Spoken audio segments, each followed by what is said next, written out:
Morning. So we're on the L200 rebuild and it's a clean-up day. Yeah, I've been rained off work, so I'm back in the shed. And what I've got,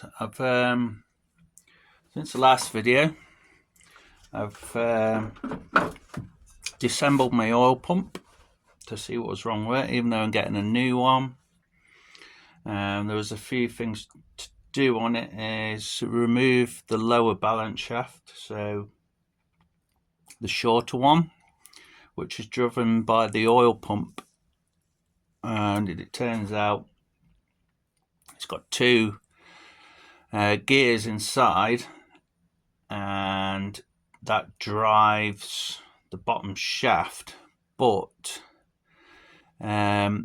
the bearings are lubricated, so the oil pump feeds them.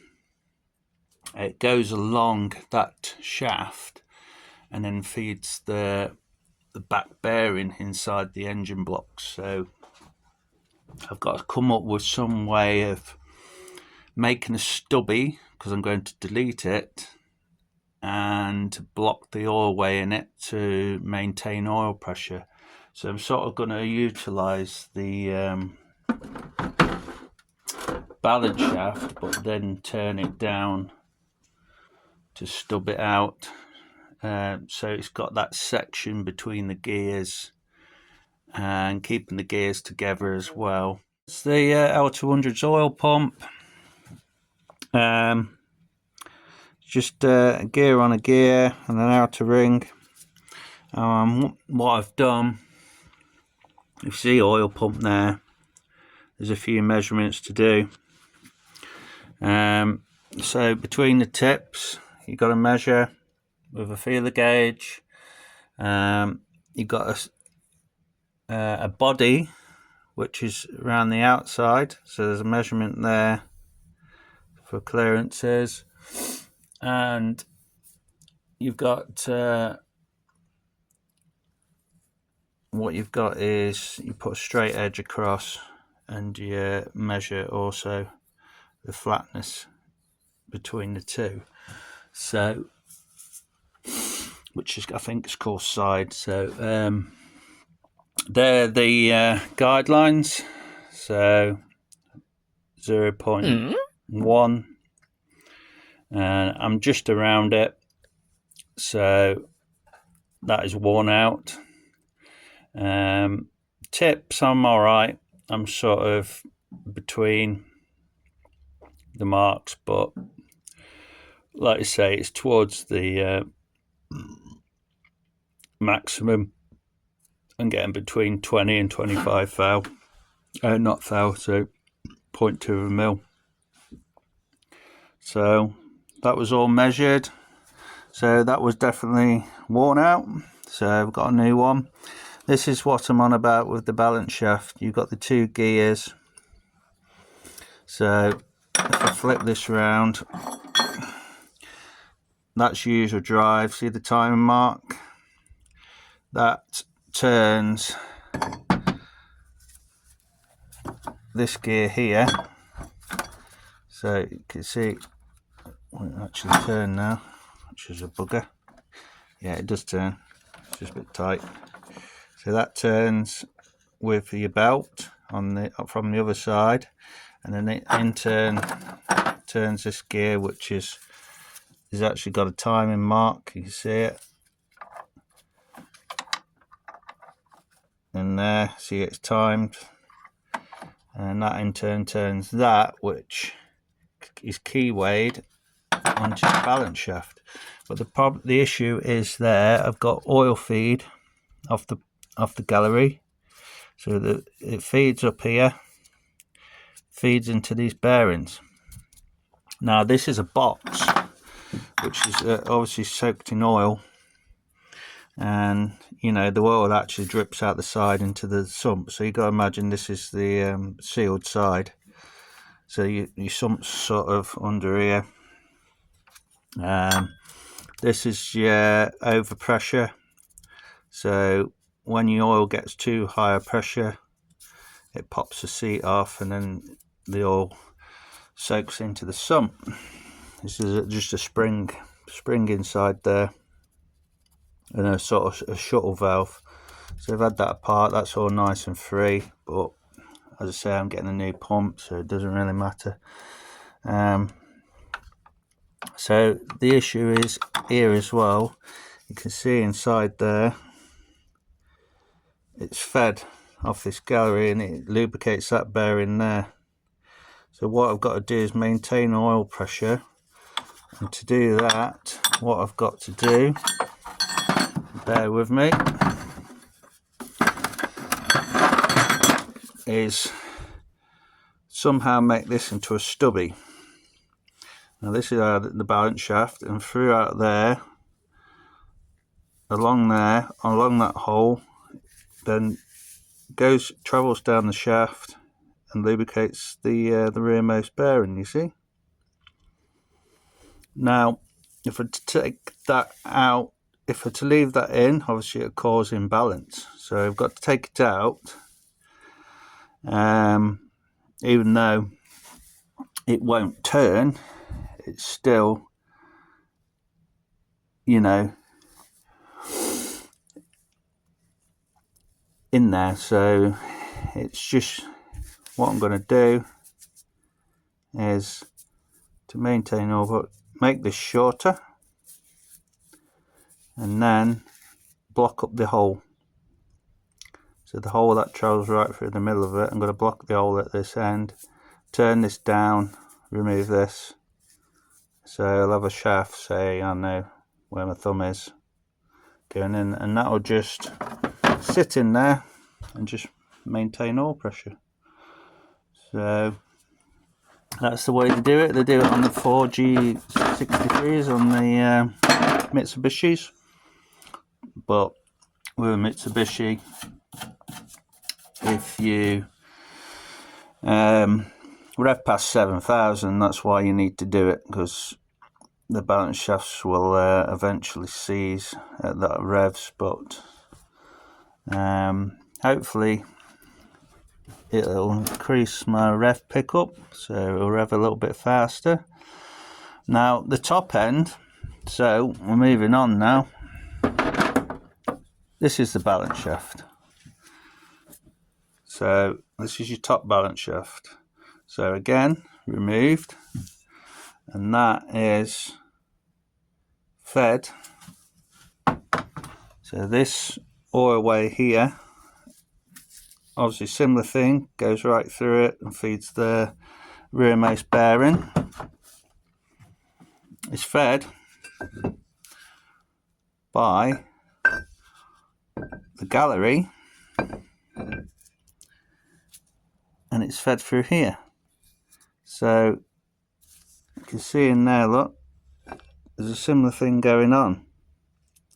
Now to do this side, I'm going to rotate that brass bearing in there, which has got the oil way that usually feeds it, you see. So what I'm going to do is rotate that 180 degrees to block it off, to maintain the oil pressure. And then all I need to do this side, literally, is do away with this seal, which seals obviously the outer part of that on the outside, is put freeze plug in there. So I'll seal the freeze plug in there, and all you see is a cap from that side. And you can see this is sort of like this on the engine, or sort of like that, round about like that, because that's where my fingers are. There is where your fuel pump comes through. You see the timing mark on the right there. So that'll all be cleaned up. Look at good old silver. And when it comes, the plug will go in there, and that's all you'll see there. So that's the theory behind it anyway. Insight to deleting a balance shaft on an L200 properly. Thank you very much.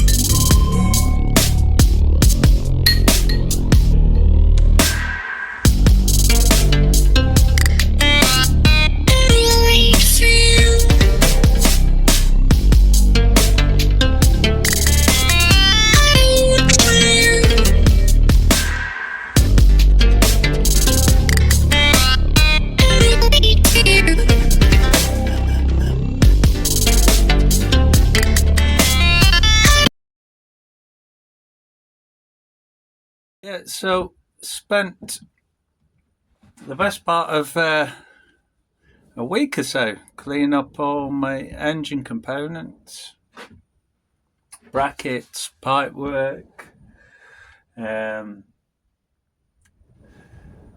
Got the water pump, the fuel pump housing, the filter housing, um, all sorts really. And it takes a long time.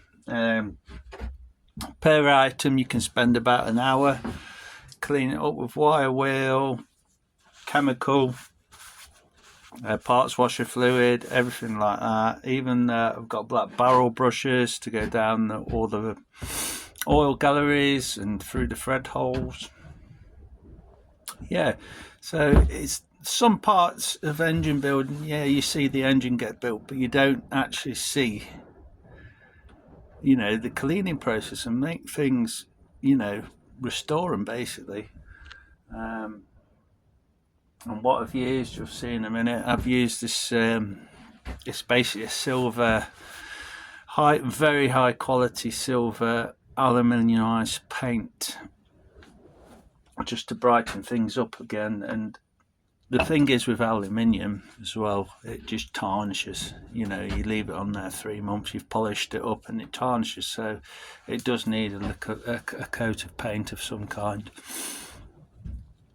This actual particular paint is a military aircraft paint, so it does actually take temperature as well. I don't know what temperature it takes, 300 plus or something like that. But for an engine bay, it's going to be the longevity of it's going to be a bit better, and it sticks very well. And all I used is a cheapo Clark spray gun, 1.5 nozzle, and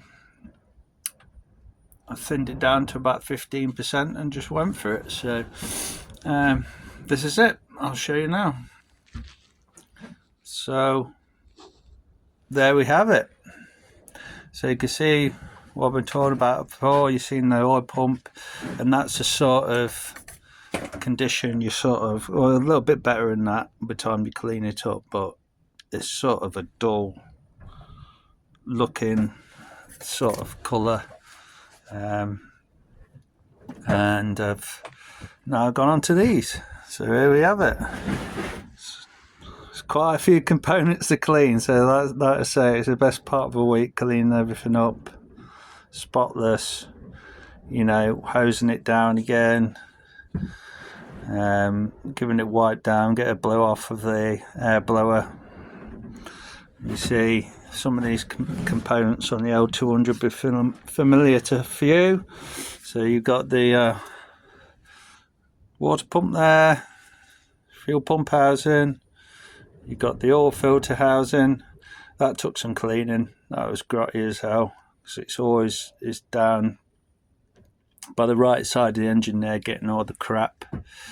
You've got the rear oil seal there, so you can see that's what you can get it to, but the paint just brightens it up, make it new again basically. These pipes are all rusty, grotty, so you got this is oil, it's a water channel, and same with this one. This is all grotty, all the brackets, a few supporting brackets there. This holds your power steer pump. Basically that's it really. Engine mounts, they were black before. I mean, they were not too bad. By the time I cleaned them up, they were actually still powder coated, not rusted or anything. But yeah, brighten it all up. I've even gone through each bolt, believe it or not, cleaned them all up and just give them a fresh head of paint, silver paint. So they're all the inlet manifold bolts. I do know where everything is. Basically all the bolts and groups. Got the lower end. This is obviously the got wheels and bearings in there, and I've been through all these. This is all your bottom sprockets for your timing belts, and cleaned all that up. Give that a fresh little red as well. Yeah, interested.